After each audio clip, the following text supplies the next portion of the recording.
खासमा के विषयलाई लिएर तपाईँ यो चाहिँ हामीले एन्फाले चाहिँ जुन कामहरू गर्नुपर्ने नगरेको हिसाबमा फुटबल चलायमान भएन भन्ने हिसाबमा चाहिँ यहाँ सबैजना एकीकृत भएर चाहिँ एन्फालाई अब चाहिँ एउटा वेकअप कल गरेर झकझकाएर अब चाहिँ एन्फाले चाहिँ राम्ररी काम कारवाही गरोस्, आफ्नो चाहिँ जुन नियमित फुटबल छ त्यसलाई चाहिँ अघि बढाओस् भन्ने हिसाबमा एन्फाले गर्नुपर्ने तत्काल गर्नुपर्ने कामहरू गर्नुपर्ने कामहरू भने फुटबललाई चलायमान राख्नुपर्ने नै काम हो होइन। अब त्यसमा फुटबल भन्दै गर्दाखेरि ग्रासरुटको कुराहरू आउँछन्। हामीले ग्रासरुटमा चाहिँ के काम गरिरहेको छौँ, जस्तै एन्फा एपीमा आश्चर्य लाग्दो कुरा एन्फाले शनिबार सेसन स्याटरडे सेसनको ग्रासरुट चलाइरहेको छ। त्यो जुन हेर्दाखेरि एक दिनमा मान्छेले फुटबल सिकेर केही पनि हुँदैन भन्ने मान्यता नै छ होइन। मिनिमम पनि तपाईँको 3 दिनदेखि 4 दिन हुनुपर्छ ग्रासरुट भन्ने चाहिँ एउटा प्रावधान छ। त्यस्तो कुराहरू छ। अब एन्फाले चाहिँ लिग गर्न नसकेको चाहिँ 854 डेज भइसक्यो होइन, एडिप्सन गर्न नसकेको।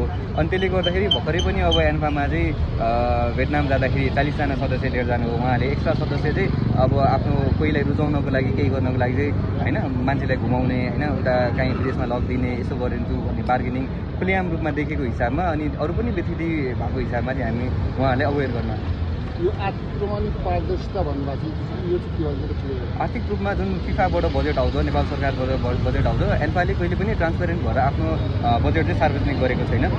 त्यो हिसाबले चाहिँ एन्फाले आफ्नो सम्पूर्ण ट्रान्जेक्सनहरू चाहिँ सार्वजनिक गर्नुपर्छ। अब जस्तै अस्ति पनि गर्दाखेरि एउटा टिकटिङ सेल्सको धेरै विवादहरू आएको थियो हो। त्यस्तो विवादहरूमा चाहिँ के कस्तो भएको कुराहरू हो होइन, अगाडि नै सार्वजनिक गरेर चाहिँ अघि बढ्नुपर्छ। एन्फामा चाहिँ फिफाबाट धेरै बजेटहरू आएको हुन्छ होइन, यो डेभलपमेन्ट फेजको लागि, डेभलपमेन्ट प्रोजेक्टहरूको लागि, त्यो पनि सार्वजनिक गरेर एन्फाले चाहिँ पारदर्शिता रूपमा चाहिँ अघि बढ्नुपर्छ भन्ने हाम्रो एन्फाको नेतृत्वलाई चाहिँ हामीले के भन्न चाहन्छौँ? काम गर्नु, यति मात्र भन्न चाहन्छौँ। हामी काम गर्नु, फुटबल चलायमान राख्नुहोस्, फुटबलको गतिविधि अझै बढाउनु।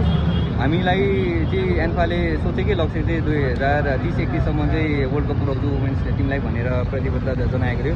यो अवस्थामा हेर्ने हो भने देखिँदैन होइन। त्यो हिसाबमा उहाँहरूकै सपना चाहिँ पुरा होस् भनेरै हामी आएको। उहाँहरूले भन्नुभएको थियो हामी एडिभिजन योभन्दा पनि अगाडि चाहिँ जो नेतृत्व हुनुहुन्थ्यो उहाँ जब आउनुभयो उहाँले भन्नुभएको थियो हामी फुटबलमा आमूल परिवर्तन लिएर आउँछौँ, अब हामी यस्तो काम गर्छौँ, फुटबललाई चलायमान राख्छौँ भनेर उहाँहरूकै सोच चाहिँ उहाँहरूले गर्न सक्नु नभएको हिसाबमा उहाँहरूलाई हामी झकझकाएर तपाईँहरूको सोच विचार यस्तो थियो, तपाईँहरूले काम गर्नुहोस्, तपाईँले बिर्सिनुभयो होला आफ्नो सोच विचारहरू, तपाईँ यो सोच विचार चाहिँ आफ्नो फेरि पनि मनन गर्दै आफ्नो काम गर्नुहोस् भन्नु। मेरो अनुरोध।